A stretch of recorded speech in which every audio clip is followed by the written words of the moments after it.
সম্প্রতি বিভিন্নভাবে জামদানি শাড়ি পরে সমালোচিত হয়েছেন জয়া আহসান। সেই রেশ না কাটতেই আবার আলোচনায় দুই বাংলার জনপ্রিয় এই অভিনেত্রী।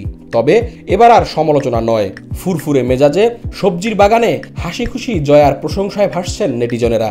গত মঙ্গলবার অর্থাৎ 10 ডিসেম্বর নিজের সামাজিক যোগাযোগ মাধ্যম অ্যাকাউন্ট থেকে একটি রিল শেয়ার করেছেন জয়া। শীতের সকালে মিষ্টি রোদের সঙ্গে জয়া আহসানের মিষ্টি মুখের হাসি, সাদাসিধে রূপ, কাঁচি হাতে রীতিমতো কোমর বেঁধে নেমেছেন সবজি কাটতে। ফুলকপি, বাঁধাকপি, ধনেপাতা, ওলকপি, লাল শিম সহ নানা তাজা সবজি নিজের হাতে কাটছেন তিনি। সঙ্গে ঘুরে ঘুরে পুরো বাগান দেখাচ্ছেন দর্শকদেরকে।